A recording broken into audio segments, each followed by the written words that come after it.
start today with Nancy. You can take it away. Okay, great. Well, congratulations. Thank you. Thank you. Dexter, this new installment. What do you feel is the secret of its success after almost 2 decades? Right. Right. Well, I mean, the show initially, of course, was great. Clyde Phillips wrote a great show. Michael C. Hall, amazing actor. The cast was stellar, and it's a very conflicting type of character. Is this a guy that you really can root for? Or is this somebody that you really can get behind? So those were aspects of it that I think made it very intriguing for people. And I think vigilante stories are people like them, and people root for vigilantes, especially someone like Dexter, who is yes, maybe he's taking it one step further than a superhero would, but in some ways, doesn't it kind of make sense? There's an element of sure. Sometimes. Not me, but not us. We're not us. We don't kill people. But there are people that would be, that would be fantastic if that. Yeah. We don't wish that on anyone. We don't wish it on anybody, but we get why fictionally. Sometimes, hypothetically, people would feel that way. Yeah. And identify. Exactly. Yeah, sure. Thank you. Alexandra, you have the next question. All right. Awesome. So excited to talk with you. One of the first things that I really wanted to talk about was Christian. Some of the things that I love about this show from the few episodes that I've seen is that we kind of get to see a lot more of Harry's human side, where in the series we only really got to see him through flashbacks and a couple of hallucinations, things that didn't really expand on him. I wanted to ask, do you think Harry really ever had hope that Dexter might find a way to, be normal and find a way to deal with his issues, or do you think that he was just kind of reaching, the false hope? I do believe that he did have some hope that he could channel this in a particular way. I mean, he tries to take Dexter hunting. He's got him in medical school. Hoping that those will be that will be enough to sort of quench his thirst. But as we come to discover, even in the first episode, it's just not going to work. It's just this desire continues to grow and blossom, and Harry wants to hold him back, and he begins to realize that he has to surrender, and then Harry kind of gives him the green light in a way, or he gives him the green light, and he's sort of in a difficult position, but he does make that choice. All right, Zach, you have the next question. Hi.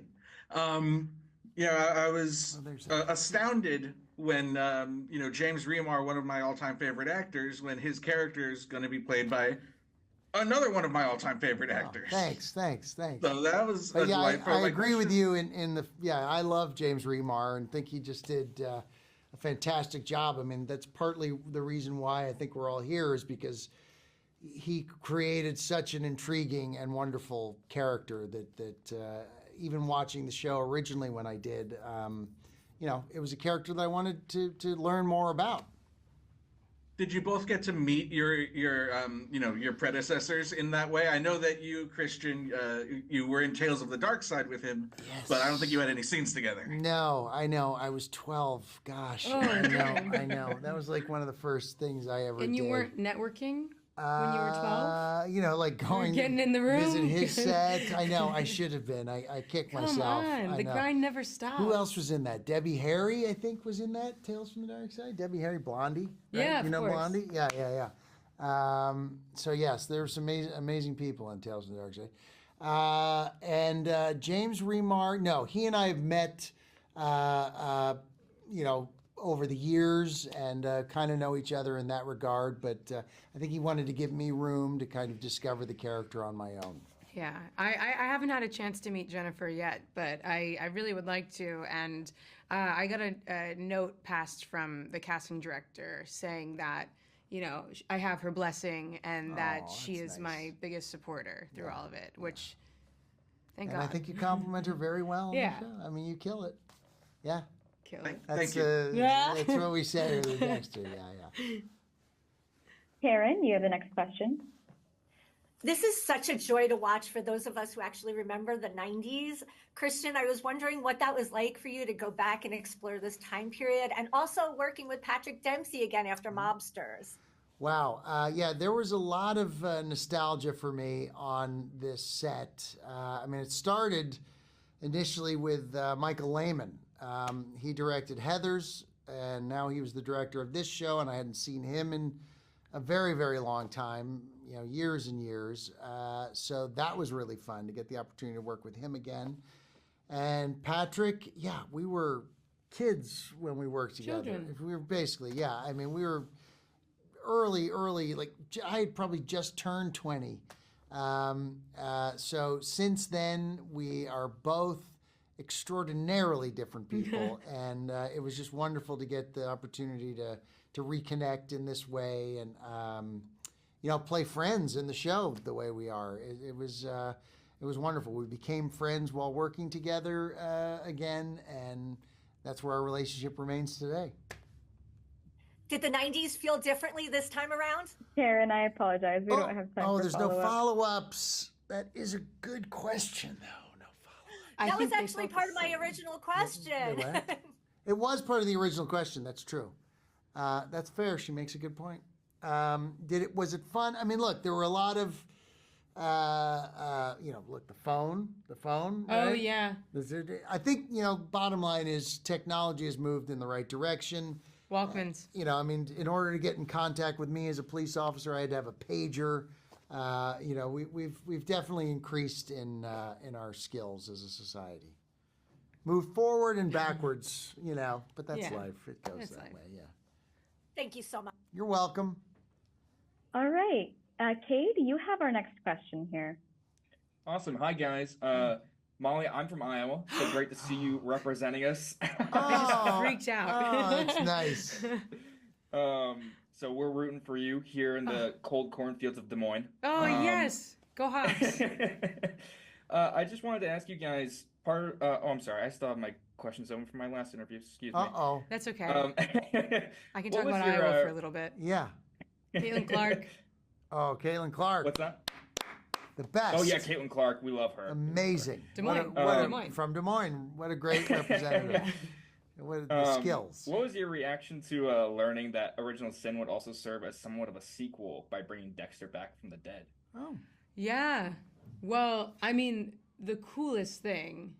Yeah. Really. I mean, to be a part of the, you know, this lore and to be part of the resurrection of such a fantastic character was thrilling to lay the foundation for that as well. Not only to learn more about these original characters, but to also know that, you know, Michael C. Hall will be telling the story. You know, you just need to have an element of Dexter, right? Reading that in the script already, I was floored, and then seeing it and like it was. Remember the read through? Like the first read through, it was Patty. I guess because maybe he was sick. Yeah, Patty was sick. And then Christian was in like North Carolina or something. No, Michael was in.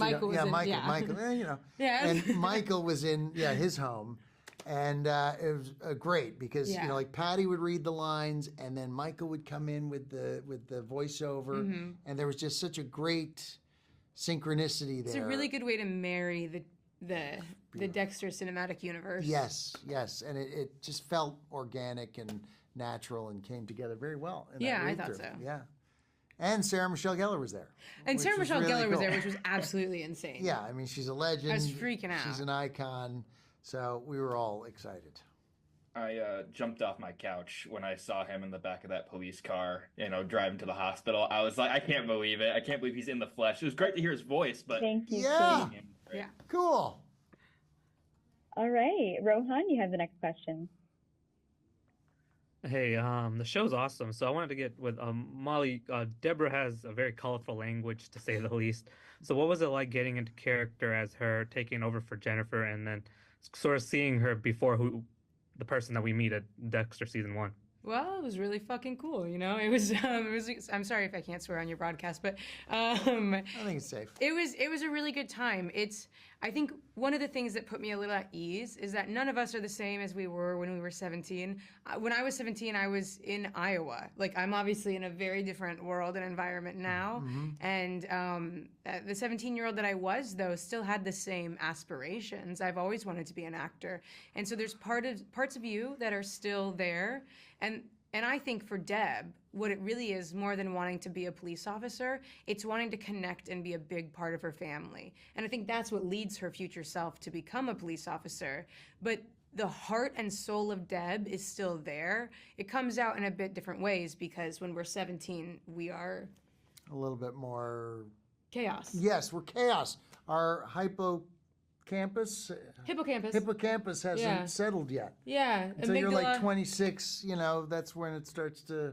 Yeah. I don't know. I heard this. No, I'm there's trying something to sound about like a that. scientist, and that's just I never should. But yeah. Again, my wife. Don't try to be cute. That's the thing. Exactly. But yeah, I mean, we're all different people. So it was a bit. I was nervous, when I realized that like getting to play an icon meant that I had to follow an icon, but that icon is in a different setting now. So I'm not looking to mimic Jennifer's performance. I'm looking to color it with some different crayons or something. There you go. There you go. That's good. What would your wife say about that? That was pretty good. Yeah. I mean, I find like I'm useless. I'm like the white crayon. No. Yeah. The white What do crayon you is do with useful. You add highlights. Is that what you did with the white crayon? Okay, good. Then that's what we did. Yeah, great. Awesome, thank you. All right, We Jocelyn, did you have our ramble, last and it was question great. here. And that line, I put that line in the show. It's good. It's good. It's good, right? Oh, I loved it. Yeah. That was yours? Yeah. Good. All right, go ahead. Sorry. Sorry. No worries. My question is about the original series. I would love to know what was your favorite moment from it and your favorite villain. Well, the Trinity Killer, probably. Yeah, Trinity. Right? I mean, but excluding Trinity. Excluding Trinity. I think my favorite moment is the reveal in, what is it, season 5 or 6, that Colin Hanks is the whole time is the real big bad of the thing, and the professor is dead, and that's because Colin killed him. That I like that one. Yeah, that was good. I don't know. I mean, I like Dokes. Yeah. Dokes is great. Some of their. Yeah. I like the scene where they're in the precinct and Dexter, headbutts Right. The him. headbutt is The amazing. headbutts. Yeah, and then Dexter walks out, and then Dokes comes after him, and it's like he looks crazy. And this was not an asked question, but I do just feel the need to add that I think that's one of the beauties of Original Sin. This Dexter wouldn't know to do that. Right. What you really get, and I think that like our show, yes, it's a prequel, but you need people like, I think it's nice knowing where he becomes to watch then and really appreciate the awkwardness of him trying to be a really good serial killer who doesn't get caught and be even just a good brother. I think that's the joy in it for me. Good brother, yeah, absolutely. Yeah. That's my focus. Yeah, no, I'm with you 100%. Yeah, it's good. All right. Thank you so much, everyone. That's all the time we have for today's that was 15 minutes. Please say your goodbyes and then head out of the Zoom. Incredible. Thank you. Thank you so much. Des Moines.